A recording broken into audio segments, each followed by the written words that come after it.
प्रभु के महान नाम की स्तुति हो, जो आज फिर से प्रभु ने हमें मौका दिया, उसकी महिमा, उसकी आराधना हम कर पाए, इसके लिए परमेश्वर की स्तुति हो। ये समय हम लोग परमेश्वर के वचन में चलें। गलतियों की किताब हम निकालेंगे। गलतियों की किताब 5 अध्याय 16 से 21। पर मैं कहता हूँ, आत्मा के अनुसार चलो तो तुम शरीर की लालसा किसी रीति से पूरी ना करोगे, क्योंकि शरीर आत्मा के विरोध में और आत्मा शरीर के विरोध में लालसा करता है, और वे एक दूसरे के विरोधी हैं, इसलिए कि जो तुम करना चाहते हो वह ना करने पाओ। और यदि तुम आत्मा की चलाए चलते हो तो व्यवस्था के अधीन न रहे। शरीर के काम तो प्रकट है, अर्थात व्यभिचार, गंदे काम, लुचपन, मूर्ति पूजा, होना, बैर, झगड़ा, ईर्ष्या, क्रोध, विरोध, कूट, धर्म, डाह, मतवालापन, क्रीड़ा और इनके जैसे और काम है। इनके विषय में मैं तुमसे पहले से कह देता हूँ, जैसा पहले कह भी चुका हूँ, कि ऐसे काम करने वाले परमेश्वर के राज्य के वारिस न होंगे।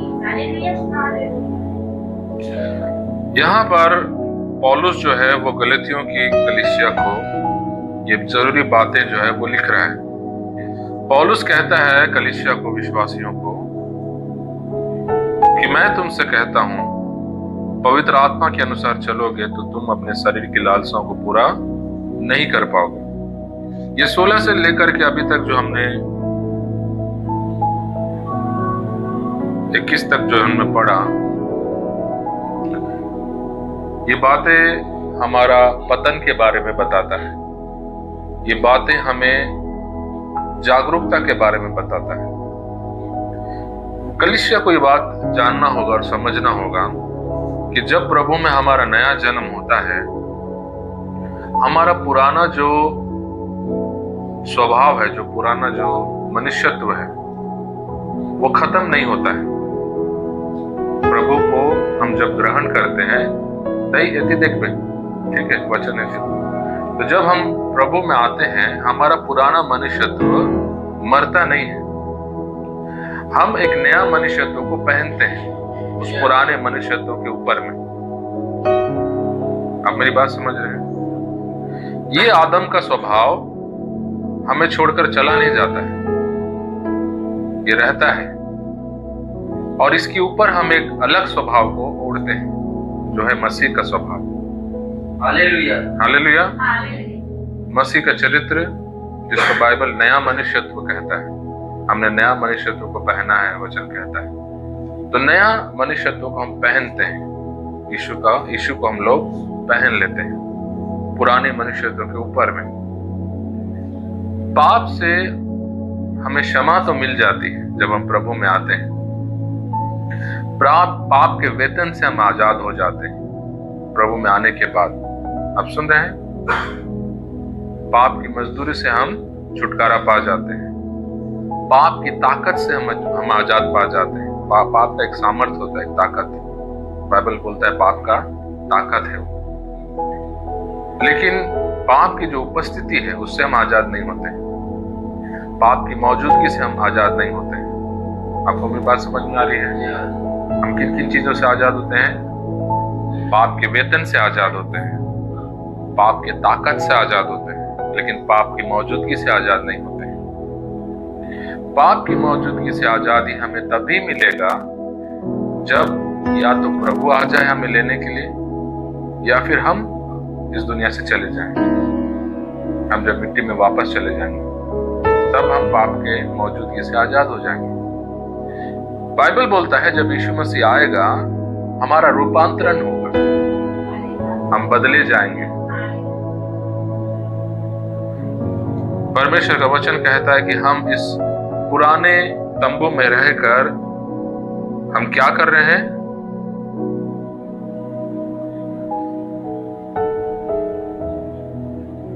हम कहरा रहे हैं करके पौलुस अपने पत्रिका में कहता है।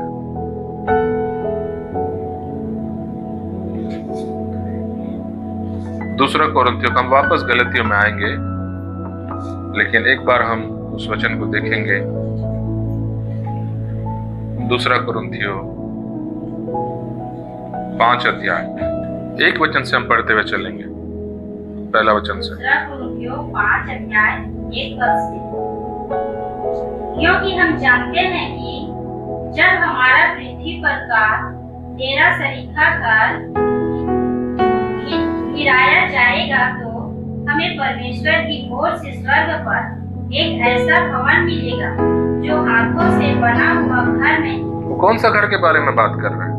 वहां पे जाएंगे तो यूहन्ना में लिखा, यीशु मसीह ने कहा, मैं पिता के घर में बहुत सारे, ये वो घर के बारे में नहीं बोल रहे हैं, ये इस घर के बारे में बोल रहे हैं। पढ़िए फिर से उस पहले वचन को। क्योंकि हम जानते हैं कि जब हमारा पृथ्वी का डेरा सरीखा घर गिराया जाएगा तो हमें परमेश्वर की ओर से स्वर्ग पर एक ऐसा भवन मिलेगा। क्या मिलेगा? भवन मिलेगा। ये घर जब गिराया जाएगा, हमें एक और घर मिलने वाला है। पृथ्वी पर ये डेरा सरी का घर जब गिरा दिया जाएगा, यानी जब ये मिट्टी का शरीर नाश हो जाएगा, ये बीमारी, ये बुढ़ापा, ये कमजोरियां वाला शरीर, ये पुराना आदम का जो स्वभाव वाला शरीर, ये जब गिर जाएगा, परमेश्वर का वचन कहता है हमें क्या मिलेगा?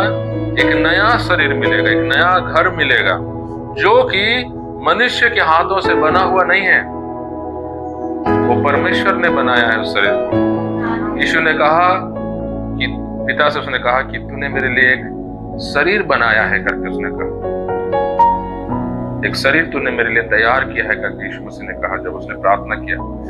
तो उसी तरह जैसे उसने यीशु के लिए एक शरीर बनाया, पिता ने हम सभी के लिए एक शरीर बनाया है।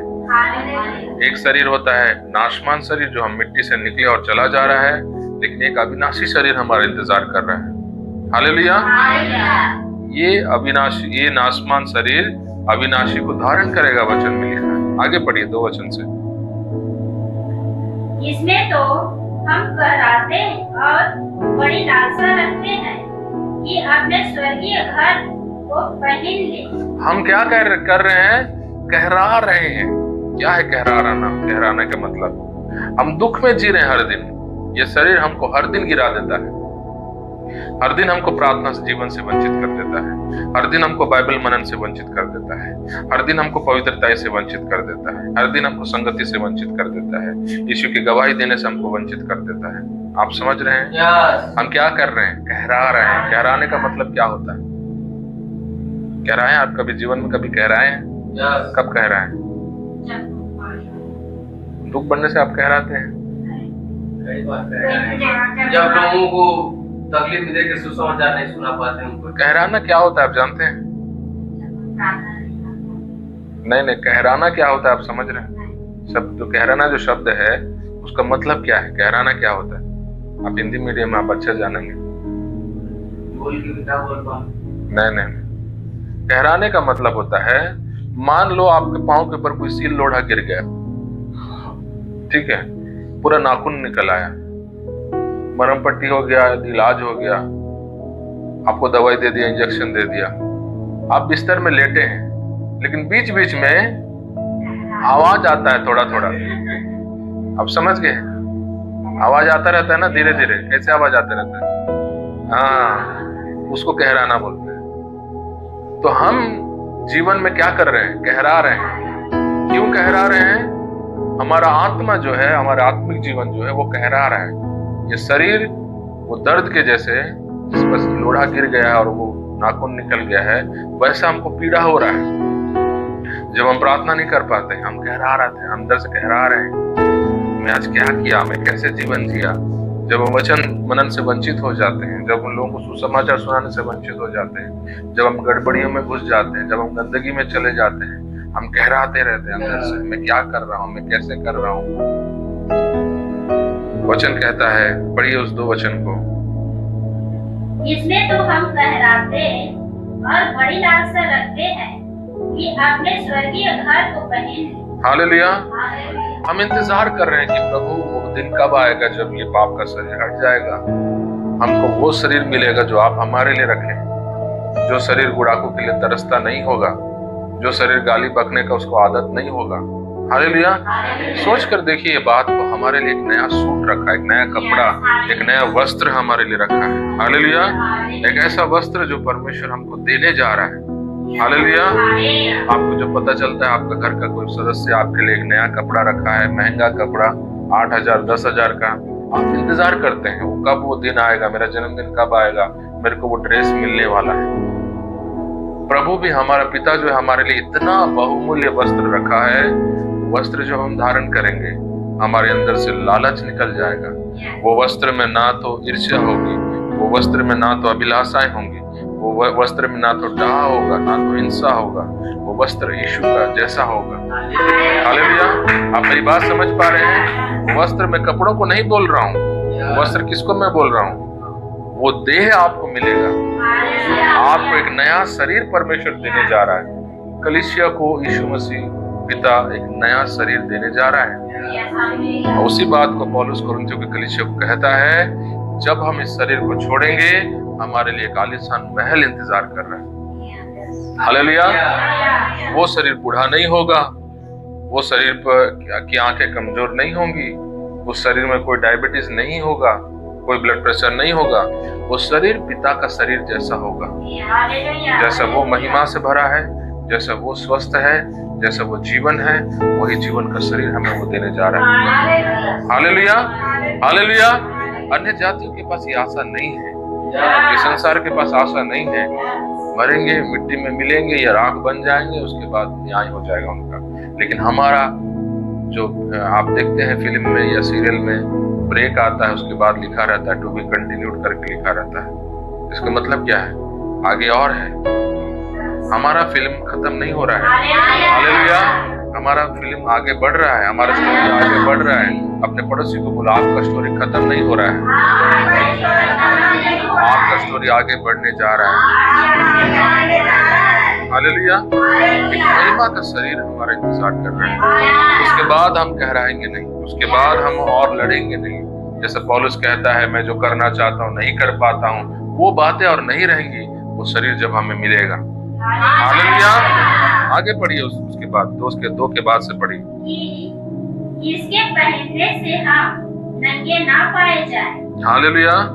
उसको जब हम ढांक लेंगे, जब उसको हम पहन लेंगे और हमारी नग्नता नहीं रहेगी, हट जाएगी। आगे। और हम इस डेरे में रहते हुए बोझ से दबे कराते रहते हैं। क्या करते रहते हैं? आप सब बोझ से दबे कहराते रहते हैं।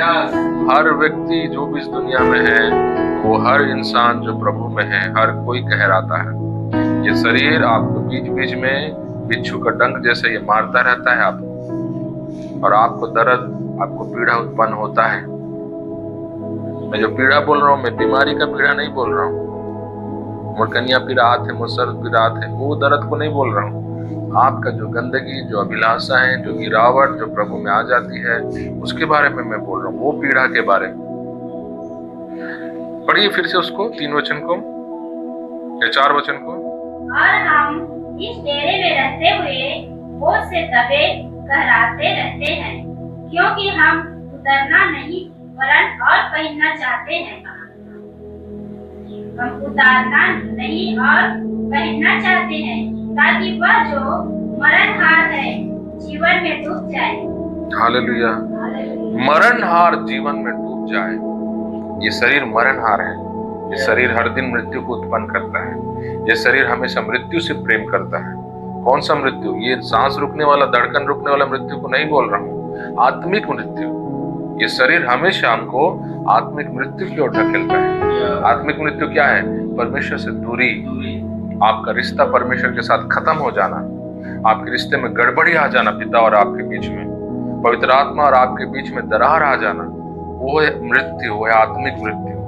और हमेशा ये शरीर आपको ढकेलता रहता है। और आप क्या कर रहे हैं? कहरा रहे हैं, ये कैसा जीवन है मेरा, मैं कैसे हूँ। और आप हमेशा अपने आप को नीचा देखते हैं, आप हमेशा अपने आप को बुरा भला बोलते रहते हैं, हमेशा अपने आप के ऊपर में आपको गुस्सा आता रहता है।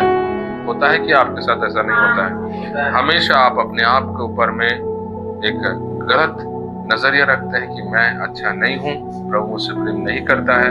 हम वो सब कहरा रहे, वो सब कहराना कहलाता है। पढ़िए आगे 5 वचन से। जिसने हमें इसी बात के लिए तैयार किया है वह परमेश्वर है, जिसने हमें बयाने में आत्मा भी दिया है। हालेलुया। हालेलुया। जिसने हमें इस बात के लिए तैयार किया है, किस बात के लिए? कि मैं तुम्हें एक नया देह दूंगा, तुमको एक नया शरीर दूंगा। वो परमेश्वर है, उसने हमको तैयार किया है, वो हमको चुना एक नया शरीर देने के लिए। और इसका गारंटी क्या है? उसके वचन क्या था? उसने अपना आत्मा हमारे अंदर में रखा है। हालेलुया। हालेलुया। हालेलुया। पढ़िए आगे 6 वचन को। अतः इस सदा ढाढ़स बांधे रहते हैं और यह जानते हैं कि जब तक हम देह में रहते हैं तब तक प्रभु से अलग हैं। हालेलुया। जब तक हम इस देह में हैं, हम वहां से अलग इस दुनिया में जी रहे हैं।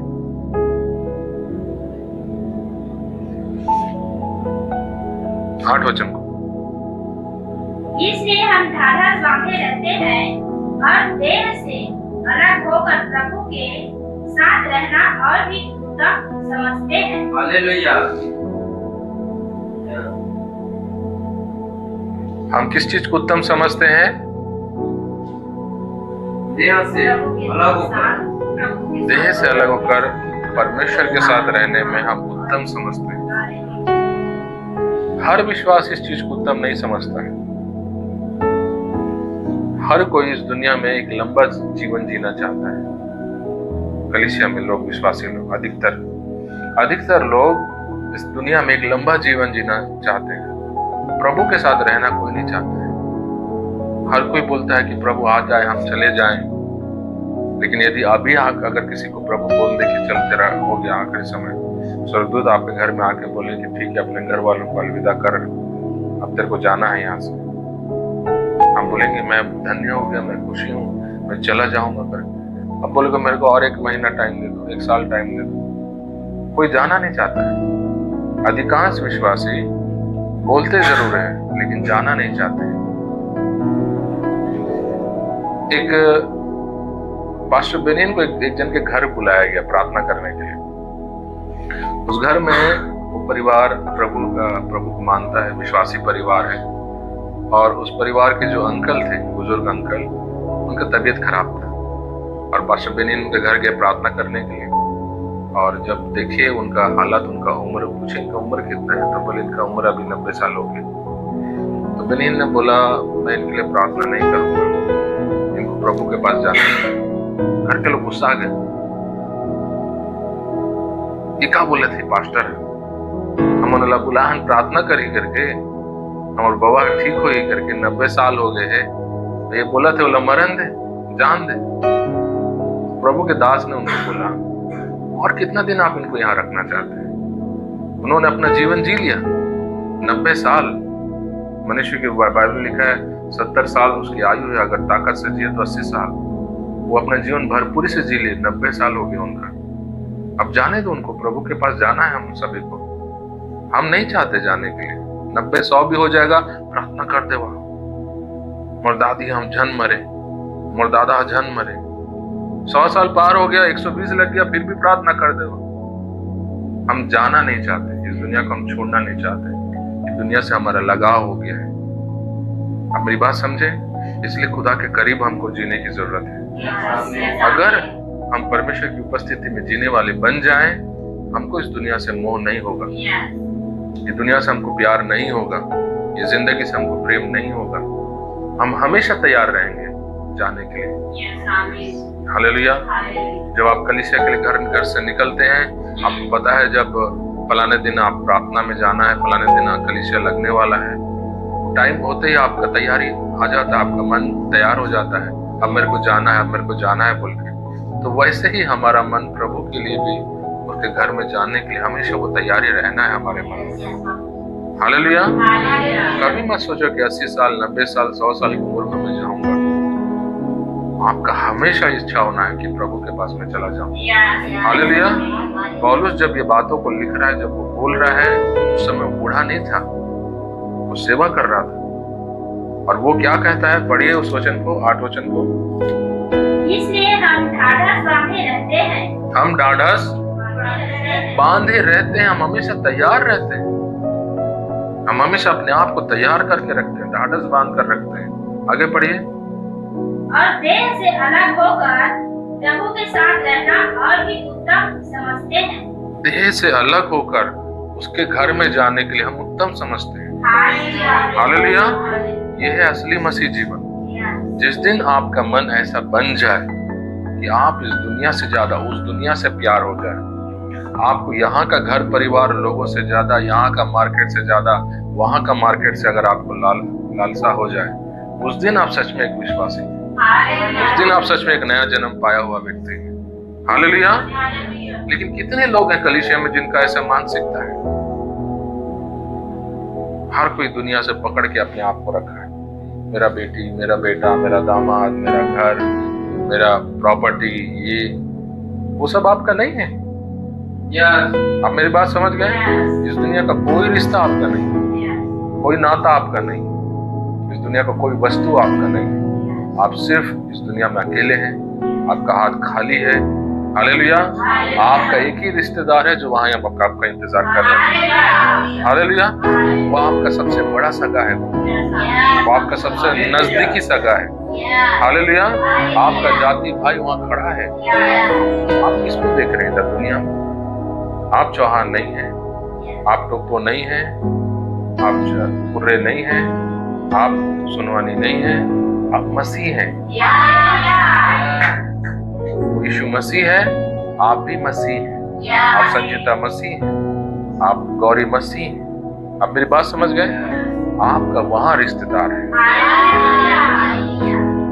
आपका नजर को आपको उठाना पड़ेगा, आपका मन को बदलना पड़ेगा। इसलिए पौलुस अपनी पत्रिकाओं में लिखता है, यदि तुम मसीह के साथ जी उठाए गए हो, अपने मन को इधर नहीं उधर लगाओ। हालेलुया। सोचिए कितना हमारा मानसिकता बदलने की जरूरत है। हम कैसे दशा में जी रहे हैं? कलीसिया विश्वासी लोग आज कैसी दशा में जी रहे हैं? हमारा लालसा किधर के लिए होना चाहिए और हम अपना लालसा किधर लगा के बैठे हैं? अभी तो मैं दुनिया देखा नहीं। क्या करोगे दुनिया देख के? वो दुनिया देखो। ये दुनिया से वो दुनिया सुंदर है। हालेलुया। वो दुनिया को देखने वाले दुनिया को देखने का पसंद नहीं करता है। हालेलुया। हम लोग हमेशा बात करते रहते हैं। हमारे घर में जब मेरी पत्नी जो है उसको पनीर बहुत पसंद है, वो हमेशा बोलेगी पनीर ला दो जी। मैं बोलता नहीं उसको मत ला, मेरे को उसको देखते नहीं पसंद है पनीर। कई लोगों का वो बहुत फेवरेट है, लेकिन मेरे को पता नहीं क्यों स्वादहीन लगता है। अब उसके लिए मिला देता हूँ, वो बनाती बहुत अच्छा है पनीर को, मेरे को पसंद, खुशबू भी अच्छा लगता है, स्वाद भी अच्छा रहता है उसका मसाले का, लेकिन मेरे को एक पीस भी नहीं खिलाता है। और मैं यही बोलता हूँ, जो मटन चिकन खाता है वो पनीर क्यों खाएगा? जो बकरा चिकन कलेजी है, बचौनी, ये सब खाना सीख गया है, वो इसको क्यों खाएगा? इसको वो लोग खाते हैं जो नॉनवेज नहीं खा पाते, जो शाकाहारी है, ये उनका नॉनवेज। तो कहने का मतलब है, जो नॉनवेज का स्वाद पा जाता है वो इसको पनीर के ऊपर नहीं रहता आश्रित। वैसे जो स्वर्ग का, जो उस दुनिया का स्वाद चख गया, जो उस महिमा को देख लिया, जो यीशु का चेहरा देख लिया, वो इस दुनिया से प्रेम नहीं करेगा। आप इसीलिए इस दुनिया से प्यार करते हैं, इस दुनिया की चीजों से आप प्यार करते हैं, क्योंकि अभी तक आप यीशु का चेहरा नहीं देखे हैं।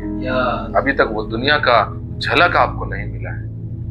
और कलीसिया का ये हर दिन काम होना चाहिए उस दुनिया का झलक पाने के लिए। इसलिए हम बैठते हैं कमरे में यीशु के साथ, ताकि वो दुनिया का झलक हमको मिले, ताकि यीशु का चेहरा को हम देख सके, ताकि वो स्वाद को हम पा सके। हालेलुया। वो मटन का स्वाद, वो चिकन का स्वाद हम पा सके, फिर ये पनीर को हम आसानी से छोड़ देंगे। हालेलुया। वही बात को पौलुस कहता है कि यहाँ रहने से उत्तम हम उस दुनिया को रहने में उत्तम मानते हैं, उस दुनिया को ज्यादा महत्व देते हैं। 9 वचन को पढ़िए। इस कारण हमारे मन की उमंग यह है कि, हमारे मन की उमंग, वचन को अंडरलाइन कीजिए।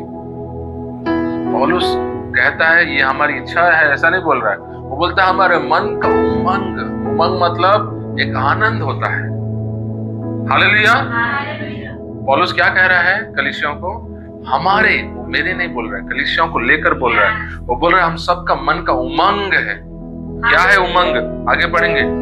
यह है कि चाहे साथ रहे चाहे अलग रहे, पर हम उसे आते रहे। हालेलुया। हम हमेशा उसको खुश करने वाले बने रहे। यह हमारे मन का उमंग है। हालेलुया।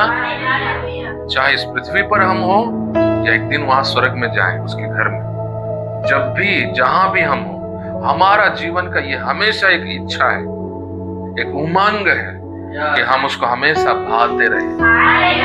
हालेलुया। हम उसको हमेशा क्या करने वाले बने रहे? हम उसको हमेशा खुश करने वाले रहे। एक विश्वासी के अंदर हमेशा ये उमंग होना चाहिए। बोलिए अपने पड़ोसी को, ये उमंग आपके अंदर हमेशा होना चाहिए कि आप उसको खुश करने वाले बनो। अपने से बोलिए बात को।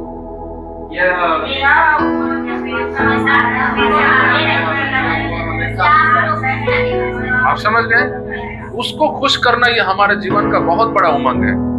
एक विश्वासी अगर आप हैं, अगर आप सच में नया जन्म पाए हैं, आपका सबसे बड़ा खुशी आपका बेटा बहू लोगों को, बेटा का शादी होते हुए, बेटी का हाथ पिला होते हुए, आपका नाती पोता को गोद में खिलाना, ये सब नहीं है।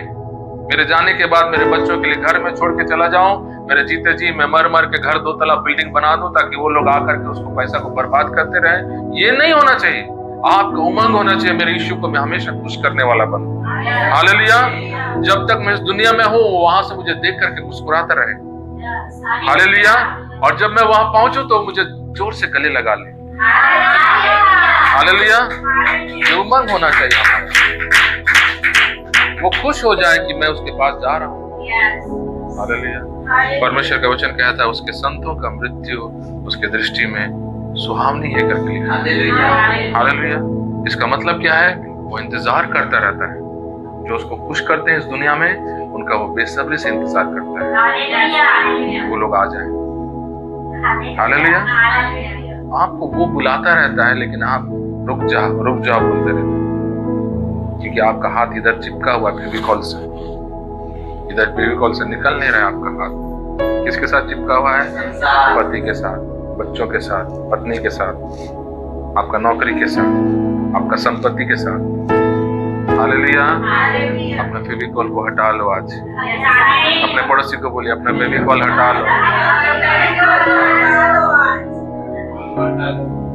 पढ़िए 10 वचन। क्योंकि अवश्य है कि हम सब का हाथ मसीह के न्याय आसन के सामने खुल जाए कि हर एक व्यक्ति अपने अपने भले बुरे कामों का बदला जो उसने देह के द्वारा किए पाए। आप सुन रहे हैं? हमारा सबका लेखा होगा, परमेश्वर का वचन कहता है। आप आज जो भी कर रहे हैं, जैसे भी बातें कर रहे हैं, जो भी काम कर रहे हैं, कोई काम कोई बातें अनजाने अनदेखी नहीं की जा रही है। सारे बातों का रिकॉर्ड हो रहा है, सारे कामों का हिसाब रखा जा रहा है और बहुत जल्द आपको वहां पर लेखा देना पड़ेगा। कोई चीज ढांपा नहीं गया है, वचन में लिखा है, जो खुला ना जाए। हर चीज खुला है परमेश्वर के सामने। उसका वचन कहता है हम सबको न्याय के सिंहासन के सामने खड़ा होना पड़ेगा ताकि हम में से हर कोई अपने अपने कामों का जो इस शरीर में रहकर हमने किया उसका लेखा दे। आपको लेखा देना है। अगर आप उस दिन से लेखा से बचना चाहते हैं, अभी परमेश्वर को खुश करने वाले बनो। हालेलुया। ये उमंग अपना बना लो कि मैं उसको हमेशा खुश करूं। आप लोगों से कैसे बातें करते हैं, अपने भाषा को ध्यान दो। आप लोगों के पीठ पीछे क्या गड्ढे खोदते हैं उसको ध्यान दो। लोगों के पीछे क्या बुराइयां करते हैं ध्यान दो। परमेश्वर को खुश करने वाले बनो। हालेलुया। अपना खाता को कोरा रखो, सफेद रखो, मत लिखवाओ उसमें कुछ। अपने पड़ोसी को बोला अपने किताब में कुछ मत लिखवाओ। आप समझ रहे हैं? उसमें लिखवाने का नहीं लिखवाने का काम आप पर परमेश्वर रखा है। अगर आप परमेश्वर को खुश करने वाला जीवन जीते रहेंगे, आपका किताब हमेशा कोरा रहेगा, सफेद। अगर आप अपनी मनमानी जीते रहेंगे, आपका किताब में लिखा रहेगा। आपको हिसाब देना पड़ेगा, और न्याय के दिन कोई उससे नहीं बच पाएगा, क्योंकि वो न्यायी परमेश्वर है। वो बिना पक्षपात के न्याय करेगा कलीसिया का। हालेलुया। उसका वचन आप पढ़िए, जहां पौलुस कहता है, मैं बीते दिन आपको दिखाया उन वचनों को, जिसने स्वर्गदूतों को नहीं छोड़ा, नूह के जमाने के लोगों को जिसने नहीं छोड़ा। पौलुस कहता है अपने पत्रिकाओं में, वो कैसे तुमको छोड़ देगा? वो हर किसी का हिसाब लेगा। आजकल दुनिया में ऐसे शिक्षाएं हैं जहां पर लोग बोलते हैं प्रभु बहुत दयालु, बहुत अनुग्रहकारी है। आप जितना भी गलती कर रहे हैं उस गलतियों को लेकर के आप बोझ महसूस ना करें। प्रभु आपका हर गलती को क्षमा कर दे रहा है, वो बहुत दयालु है। और लोग उस गलती से निकलते नहीं है, उस पाप से निकलते नहीं, वो पाप को करते रहते हैं। मसीह जीवन का जो मूल जो सिद्धांत है होता है मन फिराव। मन फिराव से हमारा मसीह जीवन की शुरुआत हुआ है। हालेलुया। और हमको हमेशा मन फिराते रहना, हर दिन मन फिराते रहना। हालेलुया। ऐसा नहीं है कि हम सिद्ध बन जाएंगे, लेकिन हमको अपने आप को हमेशा, जैसे गिरने के बाद अपने आप को लोग उठकर झाड़ते हैं, वैसे हमको हमेशा झाड़ना पड़ेगा। हालेलुया। गिरकर उस गिरा हुआ स्थिति में हमको जीना नहीं है, हमको उठना है। हालेलुया। हम वापस आएंगे गलतियों की किताब में, जहां पर हम रुके थे। 17 वचन हम पढ़ेंगे, 5 अध्याय का। गलातियों किताब 5:17 पर, क्योंकि शरीर आत्मा के विरोध में और आत्मा शरीर के विरोध में लालसा करता है, और ये एक दूसरे के विरोधी हैं, इसलिए कि जो तुम करना चाहते हो वह ना करने पाओ। हाँ, ये दोनों एक दूसरे के क्या है? कौन कौन? हमारा शरीर और परमेश्वर की आत्मा। आपका आत्मा नहीं, परमेश्वर की आत्मा। आपका शरीर और परमेश्वर की आत्मा, ये दोनों एक दूसरे के क्या है? विरोधी है। पवित्र आत्मा कहाँ रहता है? आपके अंदर में रहता है। वो आत्मा जो आपके अंदर रहता है वो आपका शरीर का दुश्मन है, और आपका शरीर पवित्र आत्मा का दुश्मन है। जब यहाँ पर शरीर के बारे में बात किया जा रहा है, शरीर का मतलब ये आपका हाथ पांव, आपकी उंगलियों के बारे में नहीं बोला जा रहा है। शरीर का मतलब होता है वो पुराना स्वभाव, वो आदम का स्वभाव, वो परमेश्वर का विद्रोह करने का स्वभाव जो हमारे अंदर में है, उसको बाइबल शरीर कहता है। कई लोग सोचेंगे आप पवित्र आत्मा मेरा कान से नफरत करता है, मेरे आंखों से नफरत करता है, मेरे उंगली को वो काटना चाहता है। नहीं, आपका शरीर मतलब ये अंगों के बारे में नहीं, आपका स्वभाव के बारे में बोला जा रहा है। ये दोनों क्या है? एक दूसरे के विरोधी हैं। और आत्मा क्या करता है? शरीर के विरुद्ध लालसा करता है। सुबह उठते ही आपका शरीर क्या लालसा करता है? जैसे आपका आंख खुलता है सुबह, आप देखते हैं सुबह उठते टाइम देखते हैं कि नहीं? पहले कितना हो गया टाइम? आप देखें कितना हो गया? 7 बज गया। आपका शरीर क्या कहता है? 8 बजे तक सो जाता हूं। आपका आत्मा क्या बोलता है? उठा है तो आप बैठ जा प्रार्थना, ज्यादा समय मिलेगा तेरे को बैठने के लिए प्रार्थना में, क्यों 1 घंटा और सोएगा? लेकिन आपका शरीर क्या बोलता है? उसके साथ मोल भाव करता है, ठीक है तो आधा घंटा कम से कम। ये शरीर और आत्मा के बीच में हमेशा लालसाएं होती रहती है। पढ़िए उस वचन को फिर से, 17 वचन को। क्योंकि शरीर आत्मा के विरोध में और आत्मा शरीर के विरोध में लालसा करता है। हाँ, लालसा करता है। आत्मा आपको बोलता है, कौन सा आत्मा? आपका आत्मा नहीं, पवित्र आत्मा। वो आपको बोलता है उठ करके बैठ जा, प्रार्थना में बैठ जा, वचन को ले, बाइबल को मनन कर। ये आपको लालसा देता है, अंदर से आपके अंदर इच्छा को देता रहता है।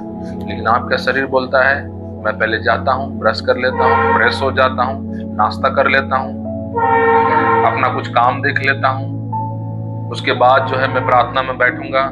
और वो जो बाद में प्रार्थना बैठूंगा करके जो बात आपके अंदर से निकलता है वो रात का 12 बजने तक वो नहीं आता है। आप मेरी बात समझे? वो जो बाइबल पढ़ूंगा करके आपके अंदर से जो निकलता है वो आपका रात जब खत्म होता है, आप जब सोने जाते हैं तब आपको याद आता है सुबह 7 बजे मैं को सोचा था बाइबल पढ़ूंगा, 12 बज गया, दिन बीत गया, मैं बाइबल नहीं पढ़ा। आप हार जाते हैं। क्योंकि आपका शरीर का लालसा कुछ और है और पवित्र आत्मा का लालसा कुछ और है, और आप इन दोनों के बीच में खड़े हैं। और आपको फैसला लेना पड़ता है कि मैं शरीर का सुनूंगा या पवित्र आत्मा का सुनूंगा। ये फैसला आपको हर दिन लेना है। इसलिए वचन कहता है हम गहराते रहते हैं। हम क्या करते रहते हैं? जब जब हम हार जाते हैं हम गहराते हैं। सुबह उठते ही स्थान परमेश्वर को दो। हालेलुया। आप दिन भर नहीं गहराएंगे। जो लोग सुबह उठते ही अपना समय परमेश्वर को चढ़ाते हैं, अपने आप को पहले परमेश्वर को चढ़ाते हैं, वो दिन भर आनंदित रहते हैं। वो दिन भर उनका जीवन में एक आत्मिक आनंद भरा रहता है। दिन भर आने वाली चुनौतियों पर वो विजय पाते हैं, प्रलोभनों पर जीतते हैं। उनके जीवन में अलौकिक सुरक्षा बनी रहती है। हालेलुया। परमेश्वर उनको परीक्षा में पढ़ने से बचाता है। जो सुबह उठते ही परमेश्वर के साथ अपने दिन का शुरुआत करते हैं। लेकिन जो सुबह उठ के अपने शरीर को पहला समय देते हैं, अपने घर के कामों को पहला समय देते हैं, वो दिन भर पराजय को देखते रहते हैं। हमको फैसला लेने की जरूरत है। अपने पड़ोसी को बोला आपको फैसला लेने की जरूरत है।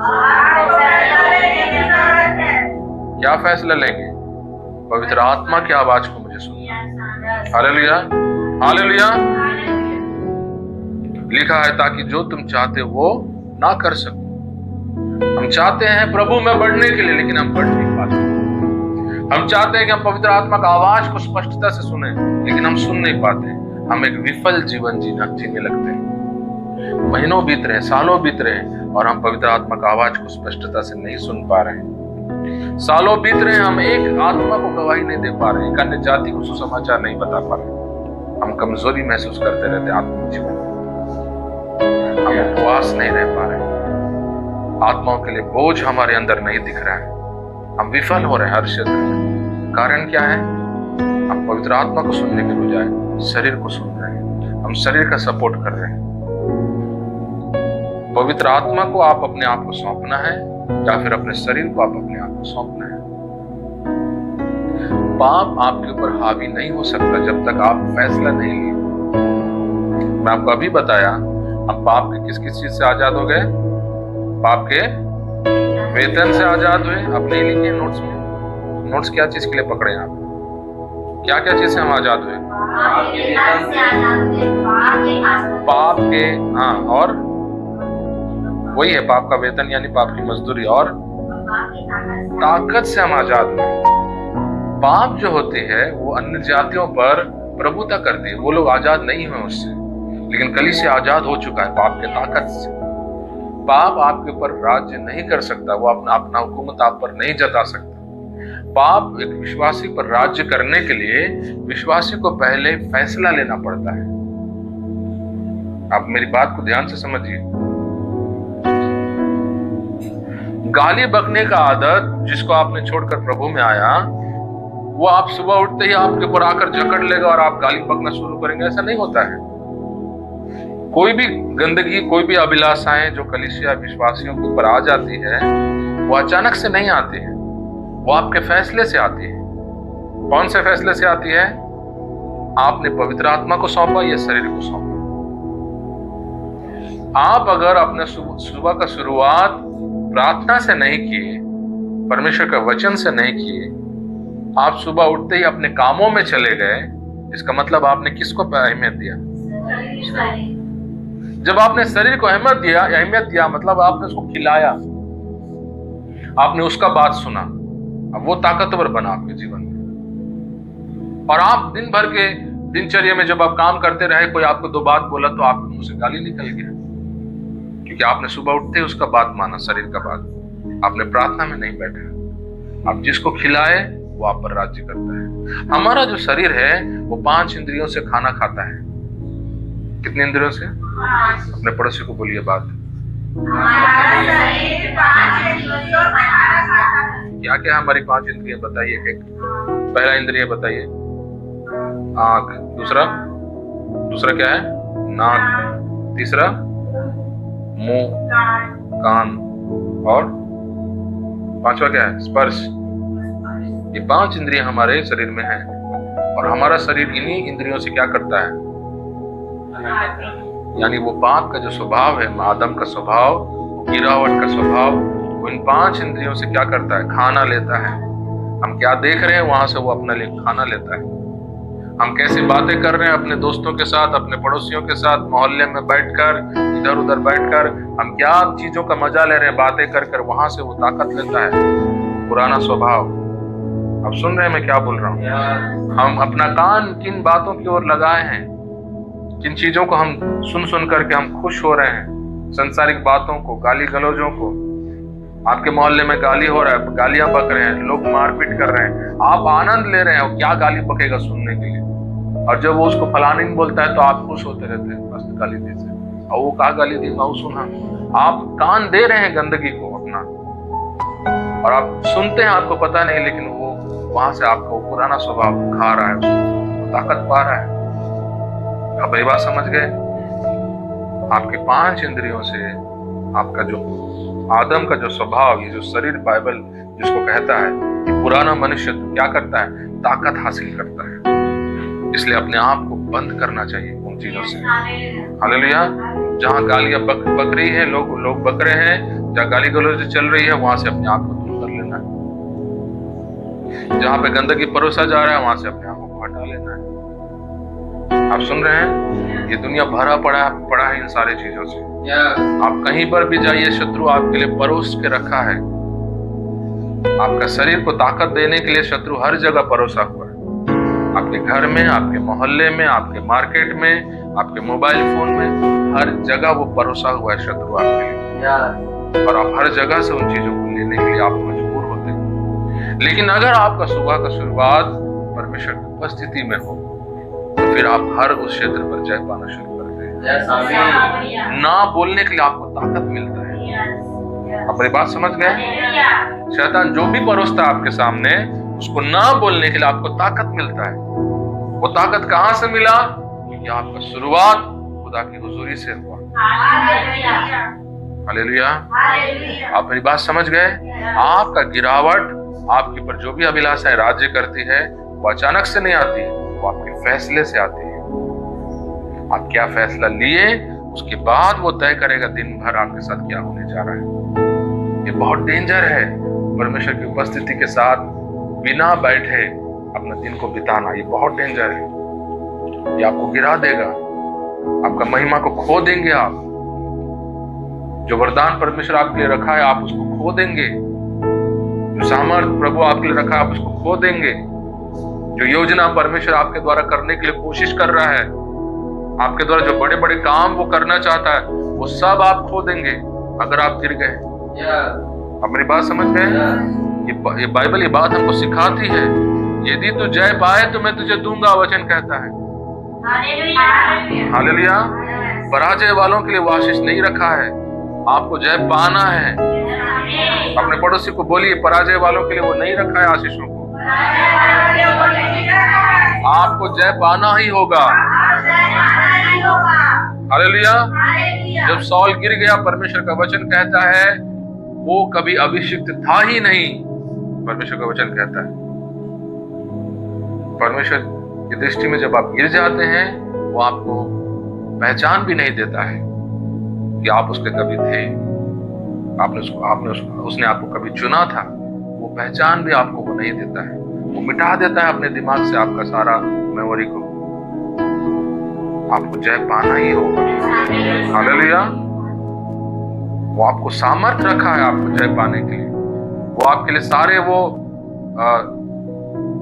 उपलब्ध किया है, वो सारी सुविधाएं जिससे कि आप जय पा सको। लेकिन आप उस सुविधा को लेना नहीं चाह रहे हैं। ये मुश्किल काम नहीं है। सुबह उठते ही अपने आप को उसके पास बैठाना, ये मुश्किल नहीं है। अगर वो आपको सुबह उठ के बोलता अपने आप को 40 कोड़े मारो, ये मुश्किल होता आपके लिए। अगर वो आपको बोलता सुबह उठ करके कोयला का अंगार जलाओ और उस अंगारे में चल करके जाओ, मुश्किल होता आपके लिए। वो बोलता जीभ में एक तो भाला लाओ, त्रिशूल लाओ, गोब लो, आपके लिए मुश्किल होता। वो सिर्फ बोलता है मुझे अपना समय दो, अपने आप को सौंपो। हालेलुया। अपने आप को सौंपना बस है हमको, सुबह उठकर अपने आप को, और वहीं से हम अपना ताकत पाते हैं। यूहन्ना में यीशु मसीह ने कहा, मैं सच्ची दाखलता, तुम मेरी डालियां हो, मेरे बिना कोई फल नहीं ला सकता। हालेलुया। वो हमको सामर्थ देना चाहता है फल लाने के लिए, वो तैयार है हमको अभिषेक करने के लिए, हमको बल देने के लिए, हमको विजय देने के लिए। लेकिन हम फैसला लेते हैं कि मैं शरीर का सुनूंगा, ये पवित्र आत्मा का। ये फैसला हमारा है। वो फैसला ही बहुत सारे बड़े अंजामों को जो है लाता है हमारे जीवन में। 18 वचन को पढ़ेंगे 5 अध्याय का। और यदि तुम आत्मा के चलाए चलते हो तो व्यवस्था के अधीन न रहे। पवित्र आत्मा यदि आपको चलाए, ये जो बात है एक बहुत गहरी बात है। ये जो वचन आपने पढ़ा, ये वचन पढ़ने में बहुत साधारण है, आसान है, लेकिन इसके पीछे का मतलब बहुत गहरा है। यदि तुम आत्मा के चलाए चलो तो तुम क्या नहीं हो? क्या है इसका मतलब? व्यवस्था के अधीन में नहीं हो का मतलब क्या है इसका मतलब? इसलिए बोलिए बहुत गहरी है। पुराने नियम में लोग व्यवस्था के अधीन में थे। यदि मैं व्यवस्था के अधीन का दूसरे शब्दों में यदि उसको समझाऊं, उसका मतलब है वो लोग मजबूरी में थे। पुरानी व्यवस्था के लोग कैसे थे? मजबूरी में थे। वो लोग कानून का पालन करने वाले लोग थे, बिना इच्छा के, मजबूरी में। तो जैसे बच्चे लोग होते हैं, वो खाना नहीं खाना चाहते, आप छड़ी लेके बैठते हो, चलो पूरा खाना खाओ। उसको भूख नहीं, लेकिन फिर भी खाना पड़ता है, पेट भरना पड़ता है, मम्मी पापा पिटाई करेंगे। वो क्या है? वो व्यवस्था है, पुरानी बात है। बिना भूख के भी आपको खाना पड़ता है, बिना प्रेम के भी आपको परमेश्वर को भेंट चढ़ाना पड़ता है। आप समझ गए? बिना परमेश्वर के लगाव के बिना भी उसके पीछे आपको चलना पड़ता है।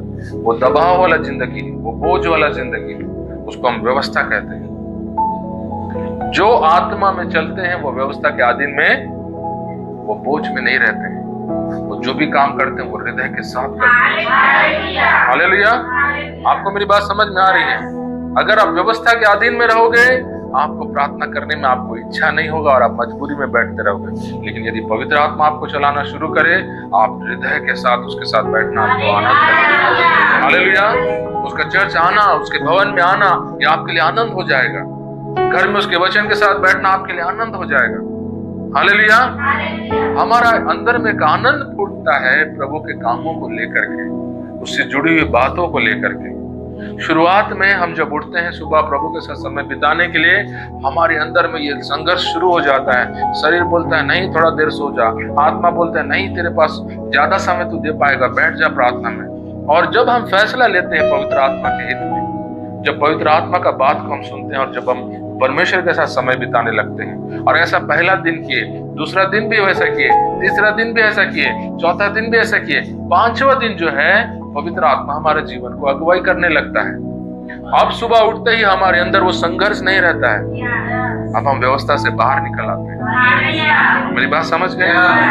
अब सुबह उठते ही हमारा शरीर हमको अब खींच नहीं पाता है और सोचा नहीं बोल पाता है। अब सुबह उठते हम आनंद के साथ उसके सामने घुटने टेकते हैं।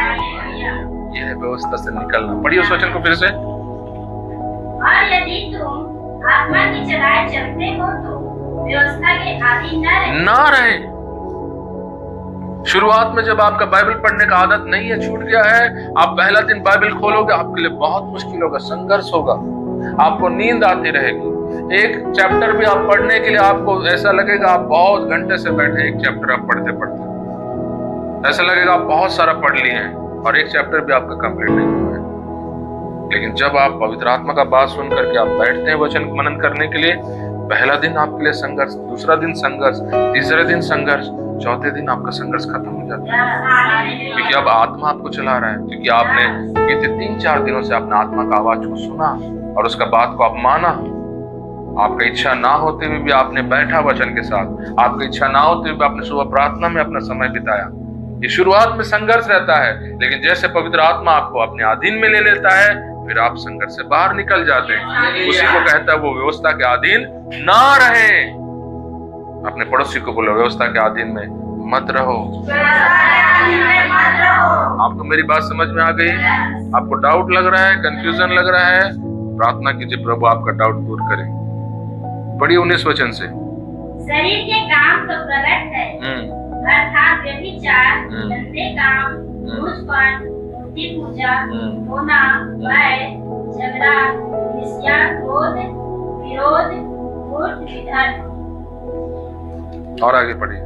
डाह, मतवालापन, घृणा, क्रीड़ा और इनके जैसे और काम है। इनके विषय में मैं तुमसे पहले से कह देता हूँ, जैसा पहले कह भी चुका हूँ, कि ऐसे ऐसे काम करने वाले परमेश्वर के राज्य के वारिस ना होंगे। क्या ना होंगे? परमेश्वर का वचन ये बात को स्पष्ट करता है कि जो ऐसा जीवन जीता है वो कभी उसका राज्य में नहीं जा पाएगा। आप समझ गए? शरीर की जो लालसा है वो पूरी तरह लिखी गई है, और जो लिस्ट में नहीं लिखा गया है वचन कहता है ऐसे और भी काम। सिर्फ इतना ही नहीं, इसके जैसे और भी काम नफरत करके लिखा है, जादू टोना, स्वार्थीपन, ईर्ष्या, और क्या लिखा है, पियक्कड़पन, और ऐसे बहुत सारे जो इस दुनिया में हर वो चीज जो परमेश्वर को पसंद नहीं, अगर आप उस काम में जी रहे हैं आप परमेश्वर के राज्य का वारिस नहीं हो सकते। आखिरी में एक बात लिखा है, 21 वचन से पढ़िए, मैं आपको दिखाऊंगा। डाह, मतवालापन, घृणा, क्रीड़ा और इनके जैसे और काम है। और काम है इनके जैसे, और इनके विषय में मैं तुमसे पहले से कह देता हूँ, जैसा पहले कह भी चुका हूँ, कि ऐसे ऐसे काम करने वाले परमेश्वर के राज्य के वारिस ना होंगे। अंग्रेजी भाषा में लिखा है ऐसे ऐसे काम करने वाले नहीं, अंग्रेजी में लिखा है ऐसे ऐसे जीने वाले। करने वाले और जीने वाले में फर्क है, आप समझ गए? ऐसे काम करने वाले और ऐसे जीने वाले। आप गाली देना आपका आदत नहीं है, लेकिन क्योंकि आप प्रभु की उपस्थिति में नहीं बैठते, एक दिन आपका कमजोरी आपके ऊपर प्रबल हो गया, आप प्रभु से गाली निकलेगी। वो जीवन एक अलग जीवन है, लेकिन जो कई महीनों से गाली बकना उसका आदत है, प्रभु में है लेकिन फिर भी वो डेली गाली बकता है, हर 2 दिन में गाली बकता है, कहीं भी जाता है उसके मुंह से गाली निकलता रहता है। ये जीवन अलग है। आप समझ गए? आप किसी के बारे में कभी बुराई नहीं बोलते, कभी कुछ नहीं करते, लेकिन एक दिन आपका बैटरी डाउन हो गया क्योंकि आप प्रभु में सही से समय नहीं बिता रहे और आप किसी के लिए बुराई बोल रहे हैं। अचानक आपको मुंह से किसी के खिलाफ में बातें निकल गई, चुगलियां निकल गई, फिर आपको एहसास हो कि मैंने उसका चुगली किया, आप प्रभु से क्षमा मांगे। वो जीवन अलग है। लेकिन एक जीवन है जो चर्च में आता है, प्रभु को मानता है, प्रार्थना करता है, वचन पढ़ता है और डेली जाकर के इसके बारे में बात करने में उसका मनोरंजन मिलता रहता है। वो जीने वाला जीवन, ये करने वाला जीवन, ये अचानक से कभी कभार होने वाला, ये हर दिन हमेशा अक्षर काम करने वाला। अब दोनों का फर्क पता चल गया? ऐसे करने वाले नहीं, ऐसे जीने वाले। बाइबल में लिखा है those who live like this, live का मतलब होता है जीना, जो ऐसे जीते हैं। do का मतलब होता है करना, those who do like this, do मतलब होता है करना, live का मतलब होता है जीना, जिनका जीवन शैली है। ऐसे ढेरों हैं कलीसिया में जिनका जीवन शैली है। बहुत आसानी से वो लोग गाली बक देंगे, हंस के मजाक में भी गाली बोल देंगे वो लोग। मसीह लोग, अन्य जातियों का मैं नहीं बोल रहा हूँ, मैंने सुना है ऐसे मसीहों को, मजाक में घर परिवार में बात करते रहेंगे, मुंह से गाली निकलता रहेगा, गाली दे दे के बात करते रहेंगे वो लोग, क्योंकि उनका जीवन है वो। उनको जरा सा भी ठोकर नहीं लगता, ठेस नहीं लगता कि मैं मसीह में हूं और मेरे मुंह से कैसे गंदी बातें निकल रही, क्योंकि वो जी रहे हैं उसमें। आप लोग कोई गाली बकते हैं? गाली एक बार बकिए, एक दिन कभी भी आपको बकने के लिए आपके अंदर से निकलेगा नहीं, लेकिन कई लोगों के लिए वो बहुत आसान है क्योंकि वो जी रहे हैं उसमें। आपको मेरी बात समझ में आ गई? ऐसे काम करने वाले परमेश्वर के राज्य में नहीं प्रवेश करेंगे, बाइबल साफ साफ बताता है। आपको कोई भी पास्टर हो, कोई भी प्रचारक हो, अगर आपको ऐसा बोल रहा है, प्रभु सब क्षमा कर देता है। उसका वचन को आगे बात को पढ़ो। जो करते हैं उनको क्षमा मिल जाता है, जो जीते हैं उनको क्षमा नहीं मिलता है। मैं फिर से बोलूं, जो पाप करते हैं उनको क्षमा मिलता है, लेकिन जो पाप में जीते हैं उनको क्षमा नहीं मिलता है। पौलुस कहता है जो ज्योति में रहकर पाप करे उसके लिए और बलिदान नहीं, उसके लिए क्षमा नहीं। एक विश्वासी कभी पाप करने के लिए योजना नहीं बनाता है, बुराई करने के लिए योजना नहीं बनाता है एक विश्वासी। और जो योजना बना के पाप करता है वो विश्वासी नहीं है, वो प्रभु का बेटा और बेटी नहीं है। आप समझ गए? योजना बनाना, प्लान करना कि मैं ये काम करूंगा, मैं ये बोलूंगा, मैं ऐसा करूंगा, वो आप पहले से आपके अंदर भय नहीं है परमेश्वर का। आप सोच रहे हैं मैं करूंगा तो करूंगा।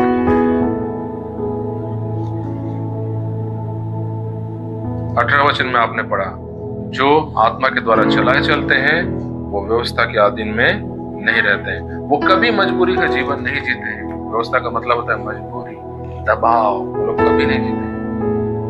इसलिए बीते दिन से मैं आपको परमेश्वर की हुजूरी के बारे में सिखाते आया, कैसे उस हुजूरी में हम जाते हैं, कैसे उस उपस्थिति में बैठते हैं। आपको पता है शरीर 24 घंटों में क्रूस से नीचे उतर आता है। जो पुराना स्वभाव है आप उसको क्रूस पर चढ़ाते रहोगे और 24 घंटों में वो नीचे उतर आता है। अगले दिन फिर वो खड़ा रहता है आपके सामने, मुस्कुराता रहता है। आपको अगले दिन फिर उसको क्रूस पर चढ़ाना पड़ता है। मेरी बात अभी भी नहीं समझ में है लोगों को? या इस शरीर को आप रोज क्रूस पे चढ़ाना पड़ता है। बोलिए अपने पड़ोसी को, इसको रोज क्रूस पे चढ़ाना है। पौलुस बोलता है मैं हर दिन मरता हूं, मैं अपने शरीर को मारता कूटता उसे अपने वश में रखता हूं। इससे आप आजाद नहीं हुए हैं। आप पाप के वेतन से आजाद हुए, पाप के ताकत से आजाद हुए। आप चाहेंगे तो पाप आप राज्य नहीं कर सकता। आप उसका ताकत से आजाद हो चुके हैं। अन्य जाति नहीं हुआ है, वो उसको मना नहीं कर सकता। पाप उसको झपटता ही है, लेकिन आप उसको रोक सकते हैं क्योंकि आपके अंदर पवित्र आत्मा है। लेकिन उसकी मौजूदगी से आप आजाद नहीं हुए। जब यीशु आएगा तब हम इससे आजाद होंगे। ये विनाशकारी देह, ये मरणहार शरीर को प्रभु हटाएगा। एक नया घर वो हमारे लिए रखा है, अभी आपने पढ़ा। हालेलुया। और ये जब तक आपके साथ में है, ये आपको रोज कांटा चुभाता है। आज आपने प्रार्थना किया, ये दिन भर क्रूस पर चढ़ा रहा, लेकिन अगले दिन जब आप सुबह उठेंगे ये क्रूस से नीचे उतर के आपके सामने खड़ा हुआ रहेगा। आपको फिर सुबह उसको क्रूस पे चढ़ाना पड़ेगा। तीसरे दिन फिर आप उठेंगे, फिर वो उतर चुका होगा क्रूस से, फिर उसको आप चढ़ाना पड़ेगा। पौलुस कहता है मैं हर दिन मरता हूं, हर दिन उसे चढ़ाता हूं क्रूस पर। जब तक यीशु नहीं आता है, जब तक आपकी सांसें आखिरी यहाँ खत्म नहीं होती, ये काम आपको हर दिन करते रहना पड़ेगा। ये जरूरी है। उसका वचन कहता है जो जय पाएगा उसको मैं जीवन का मुकुट दूंगा, उसको जीवन के वृक्ष से खाने के लिए मैं दूंगा, उसको एक नया नाम दूंगा। उसका वचन कहता है किसको देगा? वो जो जय पाएगा वही उसके राज्य में जाएगा। हालेलुया। हमको हर दिन इस शरीर पर जय पाना है। हम लापरवाही नहीं कर सकते, हम अपना महिमा को नहीं खो सकते। वो उद्धार जो इतना बड़ा कीमत चुका के हमारे लिए दिया गया, हम उस उद्धार को नहीं खो सकते ये शरीर के लिए। हालेलुया। इस शरीर को हमको क्या करना है? मारना है। इसको रोज क्रूस पे हमको चढ़ाना है। याकूब का 4 अध्याय निकालिए, उसका पहला वचन को पढ़िए। याकूब का 4 अध्याय उसका पहला वचन। तो फिर लड़ाइयाँ और झगड़े कहाँ से आ गई? क्या उन सुख विलास से नहीं जो तुम्हारे अंग में लड़ते फिरते हैं? वो सुख विलास जो तुम्हारे अंग में क्या करते हैं? लड़ते रहते हैं। यानी हमारे अंदर, हमारे शरीर में वो आदम का स्वभाव है, वो सुख विलास, वो अभिलाषाएं हैं जो क्या करते रहते हैं? लड़ते रहते हैं। किससे लड़ते रहते हैं? पवित्र आत्मा से। पवित्र आत्मा जब भी हमको समर्पण के बारे में बोलता है वो लड़ता है। जरूरी नहीं कि पवित्र आत्मा आपके अंदर आपसे बात करे। कई बार वो कलीसिया के लोगों से, आपके परिवार के द्वारा भी आपसे कई बार पवित्र आत्मा बात करता है, लेकिन आपका शरीर लड़ता है। कई बार आप अपने घर के लोगों को बोलते हो चर्च जाना चाहिए, हम मसीह हैं, वो नहीं आना चाहते, वो लड़ते रहते हैं। आप अपने घर में अपने लोगों को सिखाते हो, अपने बच्चों को, अपने परिवार के, अपने हस्बैंड, अपनी पत्नी को बाइबल मनन करना चाहिए, उनका नहीं मानते, नहीं सुनते, जैसे जी रहे हैं वैसे जीते रहते हैं। पवित्र आत्मा आपके द्वारा उनको बोल रहे हैं, लेकिन उनका शरीर उनको मना कर रहा है, नहीं ये नहीं चाहिए। आप मेरी बात समझ गए? लड़ते रहते हैं। कहां से आ गए तुम्हारे लड़ाई झगड़े? क्या ये उन चीजों की वजह से नहीं, ये उन अभिलाषाओं की वजह से नहीं जो तुम्हारे अंगों में है? कहां पे है वो अभिलाषा? है वो गंदगी कहां पर है? इसको आप नहीं मार सकते। बोलिए, आप अपने शरीर को नहीं हरा सकते। आप अपने शरीर को नहीं हरा सकते। फिर से बोलिए, आप अपने शरीर को नहीं हरा सकते। आप अपने आप को नहीं हरा सकते। लेकिन ये बात हर कोई स्वीकार नहीं करता है, इसलिए वो हारता रहता है। आप सुने मैं क्या बोला? ये बात को हर विश्वासी स्वीकार नहीं करता है। उनको लगता है मैं जो मान लेता हूं, मैं जो ठान लेता हूं, वो मैं करके ही रहता हूं। ये मूर्खता है। अच्छे अच्छे ठानने वाले आज गिर गए हैं प्रभु। ठानने वाले मैं देखा उनको, मेरे सामने आके वो लोग बोलते थे मैं बोल दिया हूं सबको, प्रभु को मैं नहीं छोड़ूंगा, मेरा जान ले लो। ठान लिए हैं, मैं एक बार ठान लिया मतलब सुनूंगा नहीं किसी को। आज वो लोग मूर्ति बैठा के वापस चले गए, आने जाते घर में मूर्ति बैठा है वो लोग। ये ठानने वाला बात करने वाले लोग बड़े बेवकूफ होते हैं। वचन ठानने वाले के बारे में बात नहीं करता है। आपके अंदर में वो दौड़ रहा है, वो कमजोरियां। ये आदम से मिला शरीर, कहां से मिला ये हमको शरीर? आदम और हवा जो गिर गए, वहां से उसके बच्चे उत्पन्न हुए, वहां से हमारी मानव जातियां बढ़ने लगी आगे। हमारे अंदर वो खून चल रहा है आदम हवा का, वो विरोधी का खून हमारे अंदर चल रहा है, वो विद्रोह करने वाला, परमेश्वर के खिलाफ में चलने वाला। जो खून काइन के अंदर आया और काइन बोलने लगा क्या मेरा भाई का मैं ठेकेदार हूं, मुझे क्या पता। सोचो, एक मनुष्य परमेश्वर से ऐसे बात कर सकता है इतना साहस के साथ। जब परमेश्वर ने पूछा तेरा भाई आबिल कहाँ है, बोला मैं उसका ठेकेदार हूं क्या, मेरे को क्यों पूछ रहे हो? ऐसा जवाब परमेश्वर को। वो आदम का खून है जो उसको ऐसा जवाब दे रहा है। वही खून हमारे अंदर है, इसलिए हम मरना पसंद करते हैं। मैंने कई लोगों को देखा है, कठोर कठोर लोगों को, वो बीमारी में सड़ सड़ के मरते रहे। लोगों ने उनको सिखाया कि प्रभु की तरफ फिरो, परमेश्वर से प्रार्थना करो। मरते समय लोग गाली दिए यीशु मसीह को। इधर देखिए, मरते समय क्या किए वो लोग? यीशु को गाली दिए। मैंने कई लोगों को देखा है यीशु को गाली देते हुए मरते समय। वो कोई प्रभु नहीं है, वो अगर ऐसा होता उसको फलाना ऐसा ऐसा बोल के उसको गाली दिए यीशु। अगर वो ऐसा होता तो आज मेरे को वो ठीक कर देता, मेरे को ठीक नहीं किया, वो ऐसा है वैसा, गंदी गंदी गालियां बकने लगी। ये आदम का स्वभाव है। जो भाषा काइन ने इस्तेमाल किया, वो खून आज भी वैसी भाषा हमारे अंदर इस्तेमाल करता है। लोग अपने आंखों से अपनी बर्बादी देख रहे हैं, लेकिन कलीसिया जाना पसंद नहीं कर रहे, समर्पण होना पसंद नहीं कर रहे। प्रभु वचनों से आपसे बात कर रहा है कलीसिया में, लोग उसको सुन रहे हैं और प्रवचन सोच करके घर में जाकर उसको भुला दे रहे हैं। और ऐसे सारे लोग आज वो नाश के आखिरी चौराहे पे वो लोग खड़े हैं, अपनी आंखों से वो अपना नाश देख रहे हैं। जैसे बीते दिनों में मैंने आपको बताया, ये किताब में लिखा है, वो अपने आंखों से अपने विनाश को देखेंगे, वचन में लिखा है। यहाँ पर आप प्रवचन नहीं सुन रहे हैं, यहाँ पर आप पवित्र आत्मा का आवाज को सुन रहे हैं। वो आपसे बात कर रहा है, वो आपको बोल रहा है। आप मेरी बात को समझ रहे हैं? यहाँ कोई गुरु बैठ के आपको प्रवचन नहीं दे रहा है, यहाँ पवित्र आत्मा आया है आपसे बात करने। वो आपका आने वाला भविष्य को बचाना चाहता है, वो आपको विनाश से बचाना चाहता है। अगर उसकी आवाज को आप पहचान लिए और अपना रास्ता को मोड़ लिए, आपका भविष्य सुरक्षित हो जाएगा। लेकिन आपने यदि सुना ये कान से वो कान से निकाल दिया, आप घर जाने के बाद पवित्र आत्मा ने क्या बोला उस बातों पर आपने ध्यान नहीं दिया, आप घर जाकर फिर अपनी दुनियादारी में डूब गए, आपका विनाश सुनिश्चित है।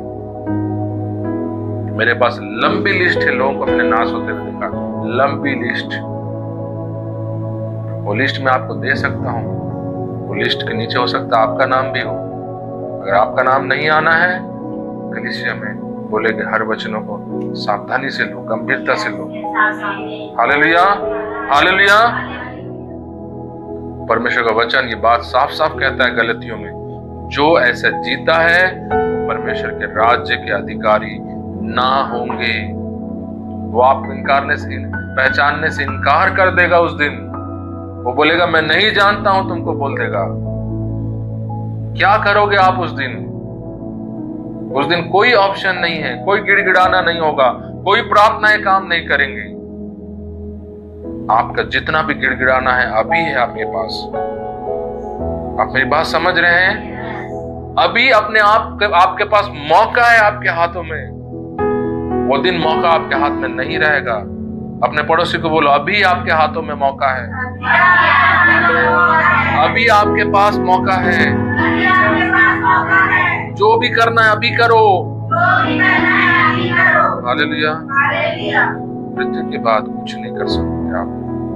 न्याय के दिन कुछ नहीं कर सकेंगे आप।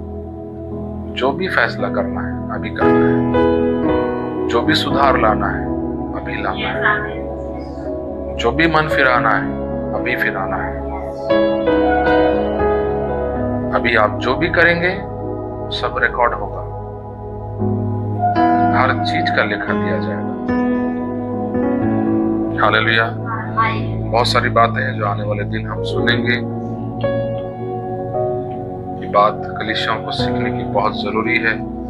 और कलीसिया जो है परमेश्वर का भय मानना बहुत जरूरी है। कलीसिया में प्रभु के लिए पवित्र भय होना बहुत जरूरी है। कलीसिया परमेश्वर से भय मानना है। उसके प्रति हमारे दिल में भय और आदर होना जरूरी है, अनिवार्य है। ये वचन हमको सिखाता है। वो हमारा दोस्त नहीं है। हम जैसे पाए वैसे उसके साथ नहीं चल सकते। उसने बार बार ये बात साबित किया। लोगों नादाब और अबीहू को उसने नाश किया। इजरायलियों को उसने नाश किया। ये बात सिखाने के लिए कि मेरे साथ तुम अपने मन मर्जी काम नहीं कर सकते। पवित्र आत्मा जो हमारे अंदर डाला गया वो एक बहुत बड़ी ताकत है हमारा। यीशु ने कहा, मैं तुम्हें एक और सहायक दूंगा, तुम्हें अनाथ नहीं छोड़ूंगा। वो सहायक को मदद लो। कैसे लेंगे हम उस सहायक से मदद? उसके सामने बैठो। इससे पहले कि आप शत्रु के हाथों में आ जाएं, अपने आप को परमेश्वर के हाथों में दे दो। इससे पहले कि वो नशे की आदत, गंदगियां आपको जकड़ ले, पवित्र आत्मा आपको जकड़ लेगा। आप मेरी बात समझ गए? आप यदि सुबह उठते ही अपने आप को पवित्र आत्मा के हवाले कर दोगे, आपको कोई नहीं पकड़ पाएगा। अगर उसने आपको नहीं पकड़ा, दुनिया इंतजार कर रहा है, आप बाहर जाओ, आपको पकड़ने के लिए तैयार है। ये फैसला आपको लेना है। हर दिन सुबह उठकर आपको ये फैसला लेना है। हालेलुया। और अगर वो आपको पकड़ा, आप अपने उद्धार को खो देंगे। परमेश्वर बोलता है, जय पाना है आपको। हालेलुया। आपका जय में वो आपको मदद करने के लिए तैयार है। हालेलुया। परमेश्वर इस वचन के द्वारा हम सबको आशीष दे।